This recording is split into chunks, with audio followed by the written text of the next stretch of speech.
شروع اللہ کے پاک اور بابرکت نام سے جو بڑا مہربان نہایت رحم کرنے والا ہے۔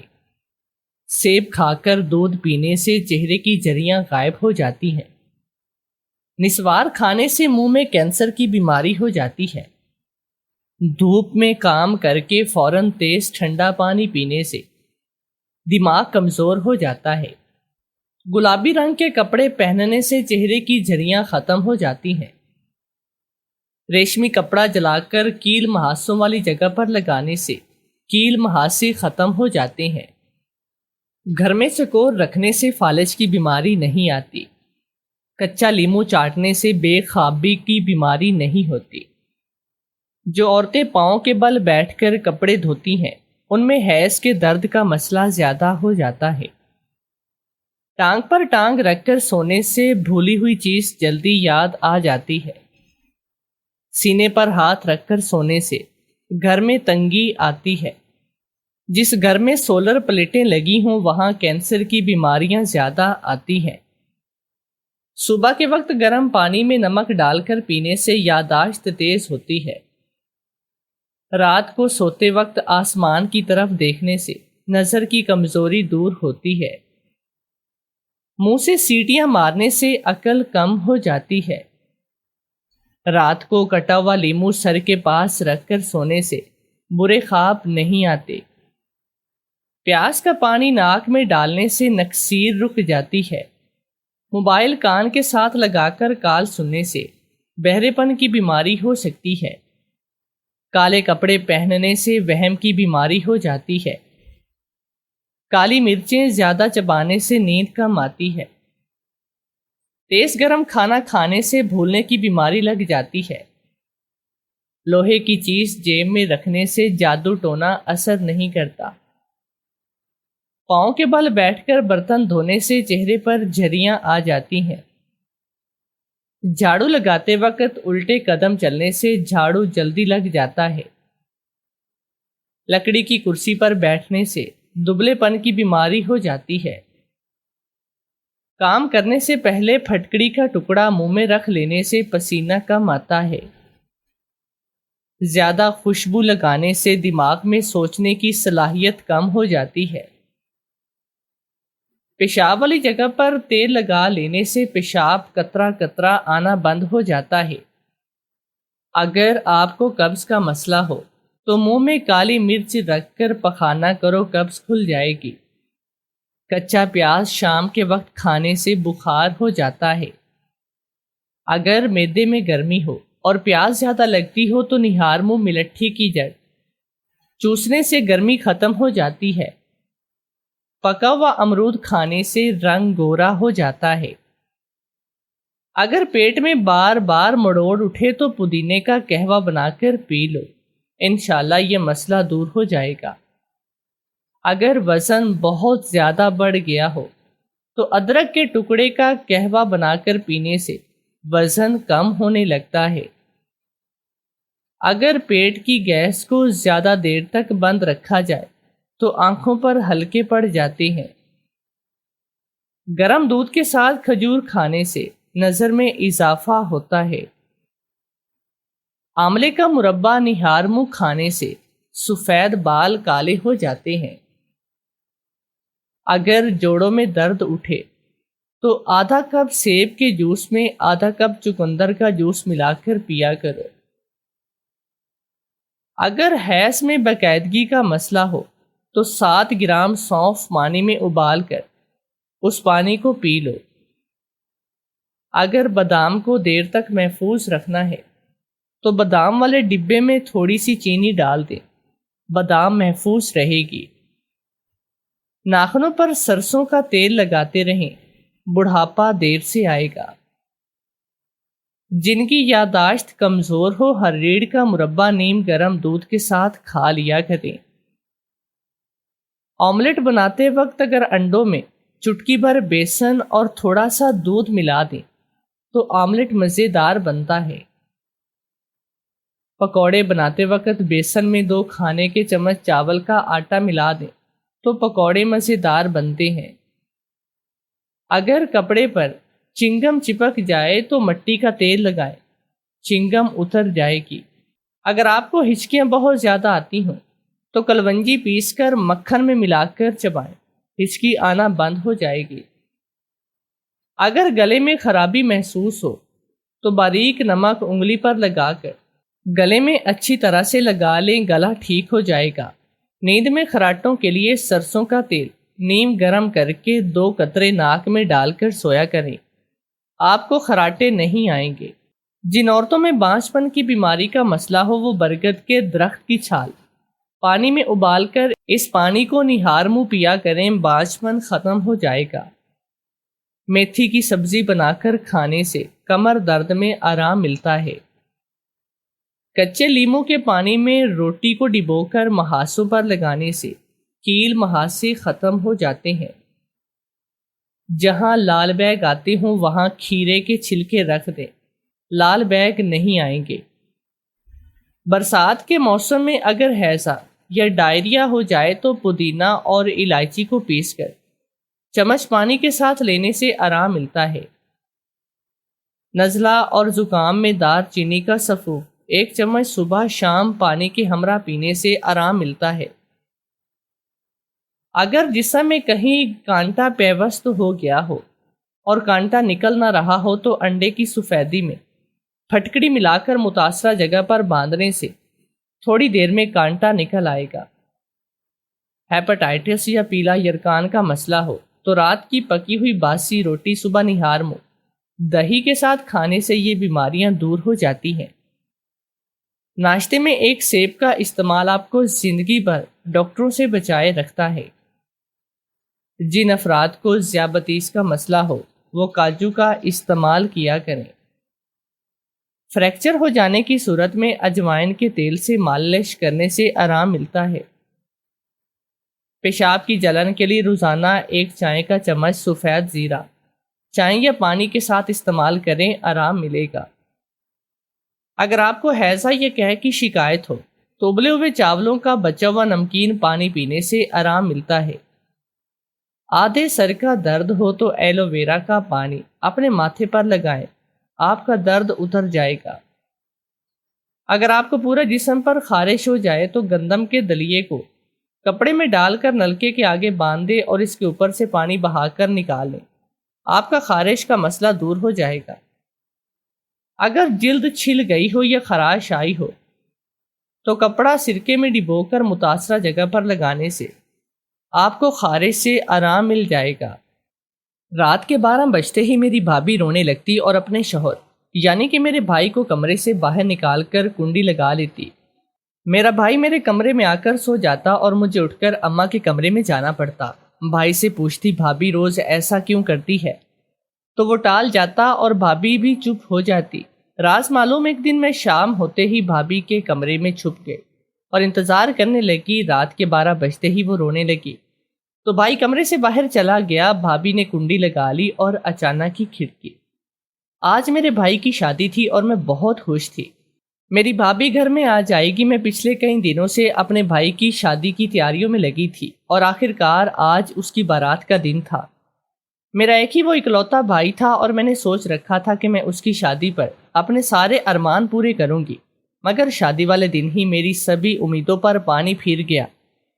جب بھابھی نے گھر میں آتے ہی کوئی بھی رسم کرنے سے انکار کر دیا اور سیدھا اپنے کمرے میں چلی گئی، میں اور اماں ایک دوسرے کا منہ دیکھتے رہ گئے اور ہم مہمانوں کے سامنے بہت ہی شرمندہ ہوئے۔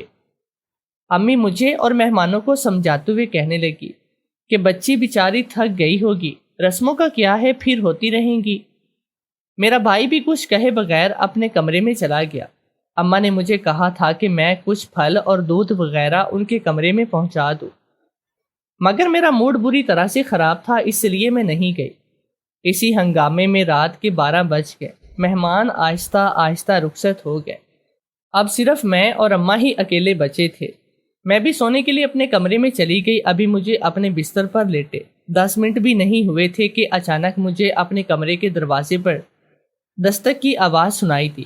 میں نے دروازہ کھولا تو دولہا بنا میرا بھائی کھڑا تھا۔ مجھے کہنے لگا میں نے یہاں پر سونا ہے، تم جا کر اماں کے کمرے میں سو جاؤ۔ میں نے اسے یوں دیکھا جیسے اس کا دماغ خراب ہو گیا ہو۔ اپنی شادی کی پہلی رات اپنی دلہن کو اکیلا چھوڑ کر میرے کمرے میں سونے آ گیا تھا۔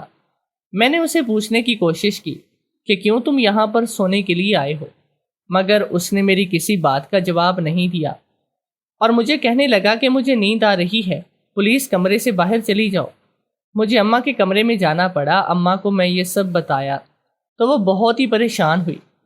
پھر وہ مجھے کہنے لگی ہو سکتا ہے ان دونوں میں کوئی لڑائی ہوئی ہو، تم فکر مت کرو، صبح اٹھتے ہی میں یہ معاملہ حل کروں گی۔ معاملہ حل کرنے کی ہمیں نوبت ہی پیش نہیں آئی، کیونکہ اگلی صبح ولیمے والے دن بھابھی اور بھائی کا رویہ تو بہت ہی دوستانہ اور محبت والا تھا۔ وہ دونوں آپس میں ایسے بات کر رہے تھے جیسے کبھی کچھ ہوا بھی نہ ہو، نہ ہی گزشتہ رات کی کوئی ناراضگی والا تاثر ان کے چہرے پر دکھائی دے رہا تھا۔ وہ دونوں آپس میں بہت ہی خوش تھے اور ہنسی مذاق کر رہے تھے۔ ولیمہ خیر و عافیت سے ہو گیا۔ مجھے اور اماں کو بھی بھائی اور بھابھی کی طرف سے جو فکر تھی وہ بھی ختم ہو گئے۔ میں اپنے کمرے میں سونے کے لیے چلی گئی اور بھائی اپنی بیوی کے کمرے میں چلا گیا۔ رات کے 12 بجے پھر سے مجھے دستک سنائی دی اور بھائی میرے کمرے میں آ گیا اور مجھے کہنے لگا کہ تم مما کے کمرے میں جا کر سو جاؤ۔ آج پھر وہ میرے کمرے میں۔ مجھے یہ معاملہ کچھ ٹھیک دکھائی نہیں دے رہا تھا۔ میں اپنے کمرے سے نکل کر اماں کے کمرے کی طرف جانے لگی تو بھائی کے کمرے کے آگے سے گزرتے ہوئے میں نے چونک کر رک گئے۔ کمرے سے تو بھابھی کے رونے کی آوازیں آ رہی تھی۔ میں پریشان ہو گئی کہ شاید آج پھر بھائی اور بھابھی کی لڑائی ہوئی ہے اور بھائی ناراض ہو کر میرے کمرے میں آ گیا ہے۔ میں نے اس وقت جا کر اماں کو یہ سب بتایا تو اماں بھی بہت پریشان ہوئی۔ پھر وہ کہنے لگی کہ اب تو کافی رات ہو گئی ہے، میں اب صبح ہی ان دونوں کو پاس بٹھا کر بات کروں گی۔ صبح ناشتے کی ٹیبل پر اماں نے جیسے ہی بھائی کو پاس بٹھا کر بات کرنے کی کوشش کی، کیونکہ کل کی طرح آج بھی بھائی اور بھابھی میں تو کوئی ناراضگی والا سین بھی نہیں تھا۔ وہ دونوں آپس میں بہت ہی آرام اور سکون سے اور نارمل بات کر رہی تھی، جیسے شادی شدہ کپل کرتے ہیں۔ بھائی بھابھی کو زو معنی جملے کہہ رہا تھا اور وہ شرما رہی تھی۔ یہ سب کیا تھا مجھے تو کچھ سمجھ میں نہیں آ رہا تھا کہ رات کو تو ان دونوں کا رویہ کچھ اور ہوتا ہے اور صبح ہوتے ہی ایک دم سے بدل جاتی ہیں۔ شاید صبح ہی صبح پھر ان کی ناراضگی ختم ہو گئی۔ کم سے کم میں نے تو یہی سوچا تھا اور میں نے یہی اندازہ لگایا تھا۔ ناشتے کے بعد بھائی اور بھابھی گھومنے کے لیے نکل گئے۔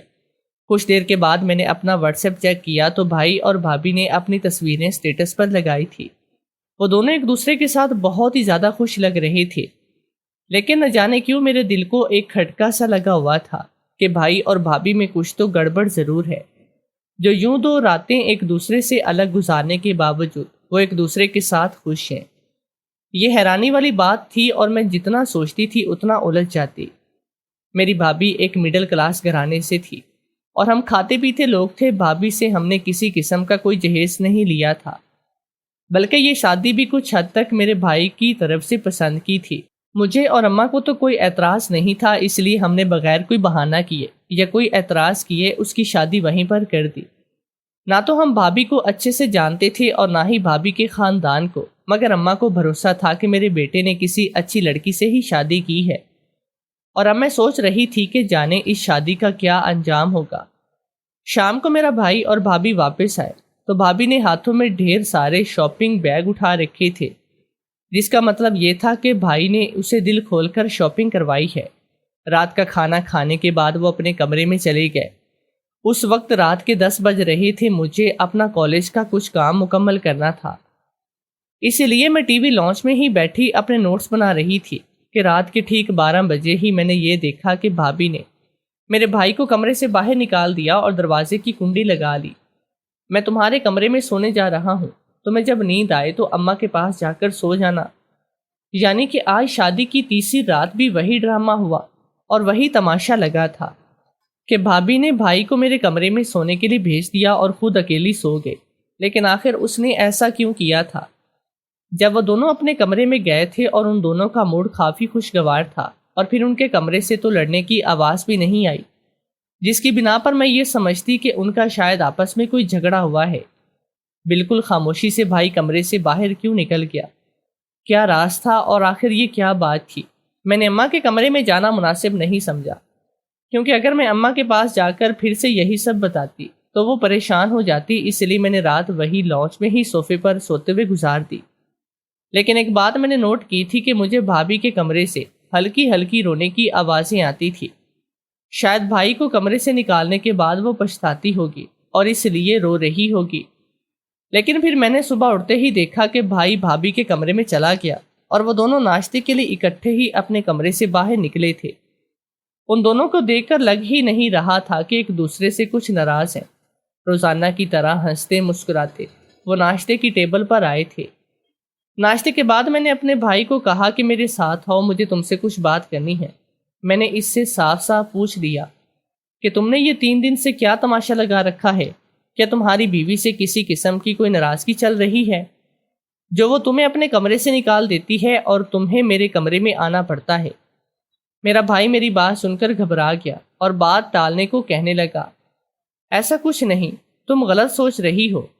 وہ صاف منہ کر گیا تھا اور مجھے وجہ بتانے پر تیار بھی نہیں تھا۔ میں غلط سوچ رہی تھی، مجھے لگ رہا تھا کہ ان دونوں کے بیچ کچھ غلط چل رہا ہے، کیونکہ یہ 1-2 دنوں کی بات نہیں، اب تو یہ روٹین ہی بن گئی کہ روزانہ رات کے 12 بجتے ہی میری بھابھی دروازہ کھول کر میرے بھائی کو باہر نکال دیتی اور دروازے کی کنڈی لگا لیتی۔ میرا بھائی میرے کمرے میں آ کر مجھے کمرے سے بے دخل کر دیتا اور مجھے اماں کے کمرے میں جانا پڑتا۔ بھابھی کے کمرے سے ساری رات رونے کی آوازیں آتی۔ بھائی تو پوچھنے پر بھی کچھ بتانے کو تیار نہیں تھا۔ وہ بات کو ٹال جاتا تو میں نے بھی بھابھی سے صاف صاف پوچھ لیا، آخر وہ ایسا کیوں کر رہی ہے؟ اگر اس نے یہی سب کرنا تھا تو اس سے شادی کرنے کی کیا ضرورت تھی؟ میں نے بھابھی کو بہت باتیں سنائی، لیکن اس نے میری کسی بات کا کوئی بھی جواب نہیں دیا اور چپ کر کے میری ساری باتیں سنتی رہی۔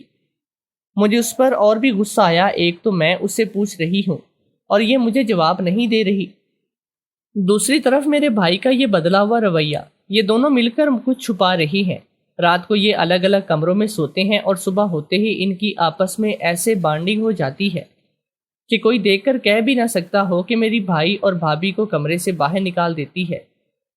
دونوں روز صبح صبح گھومنے نکل جاتے ہیں اور سارا دن گزار کر شام کو گھر واپس آتی ہیں۔ محلے والے اور رشتہ دار ان کی محبت کی مثالیں دیتے تھے، لیکن وہ کیا جانتے تھے کہ رات کو اس گھر میں کیا تماشا ہوتا ہے؟ یہ تو صرف مجھے اور اماں کو ہی پتا تھا۔ اماں بیچاری بھی بھائی اور بھابھی کی وجہ سے بہت ہی پریشان تھی اور اس نے بھی کئی بار اس معاملے کو سلجھانے کی کوشش کی، لیکن ہر بار بھابھی یہی کہتی کہ اماں، ہمارے درمیان کسی قسم کی کوئی ناراضگی نہیں، آپ فکر مت کریں، ہم اپنے معاملات کو دیکھ لیں گے۔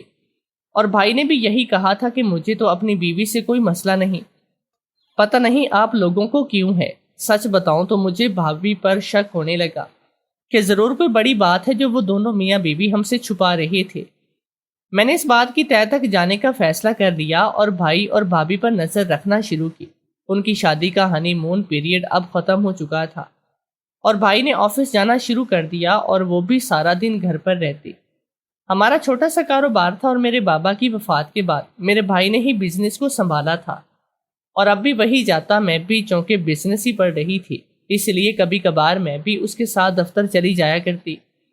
لیکن اب میں نے یہی سوچا تھا کہ میں اب گھر پر رہ کر بھابھی پر نظر رکھوں گی اور میں دیکھوں گی کہ وہ ایسا کرتی کیا ہے جو غیر معمولی ہو، لیکن مجھے 1 ہفتے کی روٹین کے بعد بھی کچھ بھی غیر معمولی نہ لگا، نہ ہی مجھے اس کی کسی حرکت پر شک ہوا۔ تو پھر ایسا کیوں ہوا تھا؟ وہ بھائی کو کمرے سے باہر کیوں نکالتی تھی؟ ایک دن میں نے چھپ کر ان دونوں کی باتیں سن لی، حالانکہ میرا کوئی ایسا ارادہ نہیں تھا، لیکن میں ان کے کمرے کے سامنے سے گزر رہی تھی کہ اپنا نام سن کر میں رک گئی۔ بھابھی میرے بھائی کو کہہ رہی تھی کہ تمہاری بہن ہم دونوں کے پیچھے ہی پڑ گئی اور اسے ہر وقت یہی جاننے کی جستجو لگی رہتی ہے کہ رات کو 12 بجتے ہی میں تمہیں کمرے سے باہر کیوں نکالتی ہوں۔ تو تم اپنی بہن کو صاف لفظوں میں سمجھا لو کہ وہ ہمارے معاملے میں مداخلت نہ کرے، یا پھر اس کی شادی کر کے اس کو کہیں رخصت کر دو تاکہ ہم آرام اور سکون سے جی سکیں۔ مجھے یہ بات سن کر بہت ہی غصہ آیا اور مجھے یقین تھا کہ میرا بھائی میری حمایت میں اسے کچھ نہ کچھ تو ضرور کہے گا، لیکن میں ہکا بکا رہ گئی جب میرے بھائی نے بھابھی کو یہ کہا کہ تم فکر نہ کرو، میں اسے سمجھاؤں گا، اور پھر واقعی میں میرے بھائی نے مجھے اچھے سے سمجھا دیا۔ اسی شام اس نے مجھے سختی سے کہا کہ وہ میری بیوی اور میرے ساتھ جیسا بھی سلوک کرے تمہیں سوچنے کا یا پوچھنے کا کوئی حق حاصل نہیں۔ میں بہت زیادہ روئی تھی اور میں نے سوچ لیا تھا کہ میں اب ان کے معاملے میں نہیں پڑوں گی، یہ لوگ جو مرضی کریں۔ میری یونیورسٹیز کی کلاسز سٹارٹ ہو گئے، اس لیے میں نے یونیورسٹی جانا شروع کر دیا۔ بھائی اور بھابھی کا اب بھی روز کا وہی معمول تھا، اس لیے اب میں مستقل طور پر اس کمرے کو چھوڑ کر اماں کے کمرے میں شفٹ ہو گئے۔ ہمارے گھر کے نچلے والے پورشن میں 3 کمرے تھے، اس کے علاوہ ایک ڈرائنگ روم اور ایک کچن تھا، اس لیے نیچے تو میں اماں کے کمرے میں ہی سو سکتی تھی، ورنہ مجھے اوپر جا کر سونا پڑتا اور مجھے اکیلے وہاں پر ڈر لگتا۔ اس لیے میں مجبوری میں اپنا کمرہ اپنے بھائی کو دے کر اماں کے پاس سو جاتی۔ مجھے یہ بھی ٹینشن ہوتی کہ بھابھی جانے ساری رات کیوں روتی ہیں، لیکن خیر میں نے اب اس معاملے پر سوچنا بھی چھوڑ دیا تھا۔ ایک دن ایسا ہوا کہ یونیورسٹی سے واپسی پر میں بس میں بیٹھی ہوئی تھی، میں نے سڑک پر اپنی بھابھی کو ایک لڑکے کے ساتھ دیکھا۔ میں چلتی ہوئی بس میں تھی، ورنہ میں دھیان سے دیکھتی کہ بھابھی کے ساتھ کون تھا۔ میں گھر پہنچی تو میرے جانے کے گھنٹے کے بعد ہی میری بھابھی بھی گھر واپس آئی۔ میں نے اسے سرسری سے پوچھا، بھابھی تم کہاں گئی تھی؟ تو کہنے لگی کہ میں تو اپنی ماں سے ملنے اپنے گھر گئی تھی، ابھی گاڑی میں میرا بھائی مجھے ڈراپ کرنے آیا تھا۔ پہلے میں نے سوچا کہ شاید وہ بھابھی کا بھائی ہوگا، لیکن جب میں نے ان کو دیکھا تھا تو وہ سڑک پر پیدل چل رہے تھے، ان کے پاس گاڑی بھی نہ تھی۔ میں کچھ غلط تو نہیں سوچنا چاہ رہی تھی، لیکن میرے ذہن میں غلط خیالات اپنے آپ ہی آ رہے تھے۔ 3-4 دن کے بعد میں نے پھر سے بھابھی کو دیکھا، وہ اسی لڑکے کے ساتھ تھی جس کے ساتھ میں نے اسے اس دن دیکھا تھا۔ اب تو مجھے پکا یقین ہو چکا تھا تو ضرور میری بھابھی کا افیئر چل رہا ہے اور اس نے میرے بھائی سے لالچ میں شادی کی ہے، کیونکہ اس نے میرے بھائی کو دل سے قبول نہیں کیا تو اس لیے روز اس کو کمرے سے نکال دیتی ہے، اور میرا بھائی تو اس سے محبت کرتا ہے، اس لیے اس کی ہر جائز اور ناجائز بات مانتا ہے اور جیسا وہ کہتی ہے وہ ویسا ہی کرتا ہے۔ میں نے ان دونوں کی تصویریں کھینچ لی تاکہ ثبوت کے طور پر اپنے بھائی کو دکھا سکوں، لیکن اس تصویر کی بنا پر میں کچھ ثابت نہیں کر سکتی تھی۔ مجھے اور بھی ثبوت ڈھونڈنے تھے تاکہ ان پر بھابھی کا پردہ فاش کر سکوں۔ میں نے سوچنا شروع کیا اور آخر کار ایک پلان میرے ذہن میں آیا۔ میں نے یوں کیا کہ بھائی اور بھابھی کے کمرے میں آنے سے 10 منٹ پہلے ان کے کمرے میں جا کر چھپ کے میں اصل میں دیکھنا چاہتی تھی کہ ان کے بیچ میں کیا چل رہا ہے، یہ آپس میں کیا بات کرتے ہیں، اور بھابھی جب میرے بھائی کو کمرے سے نکالتی ہے تو خود کمرے میں کیا کرتی ہے۔ اس کمرے میں ایک کھڑکی بھی تھی اور مجھے تو یہ لگتا تھا کہ شاید وہ اپنے بوائے فرینڈ کو بلا لیتی ہے، اس لیے کھڑکی کھلی رکھی ہے۔ مجھے اپنے بے وقوف بھائی پر بہت ہی غصہ آیا، وہ جانتے بوجھتے اس لڑکی کے ہاتھوں پاگل بن رہا تھا جس کا اس میں کوئی انٹرسٹ بھی نہیں تھا، بلکہ وہ تو اور لڑکوں کے ساتھ میل ملاپ میں مصروف ہے۔ میں اس کمرے میں چھپنے آئی تو ساتھ ہی اپنا موبائل بھی لے آئی تاکہ میں ثبوت کے لیے ویڈیو ریکارڈ کر سکوں۔ 10 بجے میری بھابھی اور بھائی کمرے میں آئے تو معمول کے مطابق وہ باتیں کرنے لگے۔ ان کی باتوں میں ایسا کچھ بھی نہیں تھا جس سے مجھے یہ اندازہ ہو کہ یہ ایک دوسرے سے ناراض ہیں۔ 2 گھنٹے تک وہ دونوں یوں ہی ایک دوسرے سے باتیں کرتے رہے اور میں بور ہو رہی تھی۔ میں تو بس یہ چاہتی تھی کہ جو بھی کرنا ہے جلدی کرو۔ ٹھیک رات کے 12 بجے گھڑی کے ہندسوں پر نظر پڑتے ہی میری بھابھی چونک گئی اور بھائی کو کہنے لگی، 12 بج گئے ہیں، اب تمہیں جانا ہوگا۔ میرے بھائی نے پیار سے اس کے گال پر ہاتھ رکھ کر کہنے لگا، ٹھیک ہے میں جا رہا ہوں، مگر تم پلیز اپنا خیال رکھنا۔ بھائی کو باہر نکال کر بھابھی نے دروازے کو اندر سے کنڈی لگائی۔ وہ آ کر بیٹھ کر کسی کو کال کرنے لگی، یعنی کہ میرا اندازہ بالکل درست تھا۔ یہاں پر کچھ تو چل رہا تھا جس سے میں لا علم تھی، اور شاید میرا بھائی بھی۔ میرے شک کو تقویت ملی کہ بھابھی ضرور اسی بندے کو کال پر بات کرے گی جس سے میں نے اسے دوبارہ ملتے جلتے دیکھا تھا۔ آدھے گھنٹے کے بعد میں نے بھابھی کو کمرے کے دروازہ کھول کر باہر جاتے دیکھا، میں بھی اس کے پیچھے پیچھے چلی گئی۔ وہ گیٹ کی طرف جا رہی تھی، اس نے دروازہ کھولا اور ایک شخص گھر کے اندر داخل ہوا۔ اس کو دیکھ کر میرے قدم زمین پر جم گئے، کیونکہ یہ تو وہی لڑکا تھا۔ اب تو مجھے پکا ثبوت مل گیا تھا، بس میں یہی انتظار کر رہی تھی کہ جیسے ہی بھابھی اس کو لے کر اپنے کمرے میں جائے گی تو میں شور مچا کر سب کو اکٹھا کروں گی اور بھابھی کی اصلیت سب کے سامنے لے کر آؤں گی۔ بھابھی اس شخص کو لے کر اپنے کمرے میں جانے والی تھی کہ اس سے پہلے بھاگ کر اس کے کمرے میں دوبارہ جا کر میں چھپ گئی۔ تھوڑی دیر کے بعد میں نے دیکھا کہ وہ دونوں کمرے میں چلے آئے، اس سے پہلے کہ میں اٹھ کر شور مچانے کا سوچتی۔ آہستگی سے دروازہ کھلا اور میرا بھائی بھی کمرے میں آ گیا۔ بھائی کو دیکھ کر میں دنگ رہ گئی۔ آخر یہ کیا چل رہا ہے؟ کیا میرا بھائی اتنا بغیرت ہو گیا ہے کہ اپنی بیوی کے بوائے فرینڈ کو سامنے دے کر بھی اس کو کچھ محسوس نہ ہو، بلکہ وہ تو الٹا اس سے ہاتھ ملا کر حال چال پوچھ رہا تھا۔ مجھے یہ دیکھ کر بہت ہی غصہ آیا اور بس میں خود پر قابو نہیں رکھ سکی اور الماری کے پیچھے سے نکل آئی۔ وہ سب مجھے دیکھ کر چونکے اور حیران تھے کہ میں نے کہا، بھائی یہ سب کیا چل رہا ہے؟ میں نے 2 سے 3 بار ان دونوں کو دیکھا تھا اور آپ ہیں کہ اس سے ہاتھ ملا رہے ہیں بجائے اس کے کہ آپ بھابھی سے جواب طلب کریں۔ اس لڑکے کو گھر سے نکالے، اب تو بالکل بھی چپ ہو گئے۔ میرا بھائی کہنے لگا جو یہاں پر چل رہا ہے وہ تم نہیں جانتی اور نہ ہی کبھی جان سکو گی، کیونکہ تمہاری آنکھوں پر تو اپنی بھابھی کی نفرت کی پٹی بندی ہے۔ اب جتنی بھی بدگمانی کی دھند چھٹ جائے تو دھندلا ہی دیکھو گی۔ ویسے تو میں تمہیں بتانے کا پابند نہیں، لیکن میں نہیں چاہتا کہ تم میری بیوی کی کردار کشی کرو، اس لیے تمہیں بتا رہا ہوں کہ یہاں پر کیا ہو رہا ہے اور کیا ہونے والا ہے اور کیا ہوتا رہا ہے۔ میں یہ جانتا ہوں کہ میری بیوی اس لڑکے سے ملتی ہے اور میری اجازت سے ہی یہ دونوں ملتے ہیں، اور جاننا چاہتی ہو کیوں؟ تو سنو، یہ ڈاکٹر نیازی ہے، اس شہر کے جانے مانے ڈاکٹر۔ میری بیوی شادی سے پہلے ہی ان کی پیشنٹ تھی، اس لیے شادی کے بعد بھی یہی اس کا علاج کرنے کی گھر سے یہاں آتے ہیں۔ میں بھائی کی بات پر چونک گئی اور پوچھا کیسا علاج، بھابھی کو کیا ہوا ہے؟ تو بھائی کہنے لگا کہ تمہاری بھابھی کو خون کی بیماری ہے، سال میں لگاتار 2 مہینے اس کو پابندی سے روزانہ اپنا خون صاف کروانا پڑتا ہے، اور یہ عمل اس کے لیے نہایت ہی تکلیف دہ ہوتا ہے۔ یہ تو مجھ سے شادی بھی نہیں کرنا چاہتی تھی، مگر میں نے زبردستی اسے شادی کے لیے راضی کیا۔ میں نہیں چاہتا تھا کہ تمہیں یا اماں کو اس کی بیماری کے بارے میں پتہ چلے، اس لیے میں نے یہ ڈرامہ کرنے کا سوچا۔ جیسے ہی میں کمرے سے نکل کر تمہارے کمرے میں سونے جاتا اور تم اماں کے پاس چلی جاتی تو ٹھیک آدھے گھنٹے کے بعد ہم ڈاکٹر کو بلاتے، میں دوبارہ پھر بیگم کے کمرے میں چلا جاتا تاکہ اس کے ساتھ رہ کر اس کو حوصلہ اور تسلی دے سکوں۔ خون کی صفائی کرنے کا عمل بہت ہی تکلیف دہ ہوتا ہے، اس لیے تمہاری بھابھی ساری رات روتی ہے، لیکن اسی کی وجہ سے تو اگلا سارا دن اس کا ٹھیک گزرتا ہے۔ یہ سب سن کر میں شرمندہ تھی کہ بھابھی تو بیمار تھی اور میں اس کی بدگمانی میں اتنا آگے چلی گئی کہ اس کی کردار کشی پر آ گئی اور اس پر شک کرنے لگی۔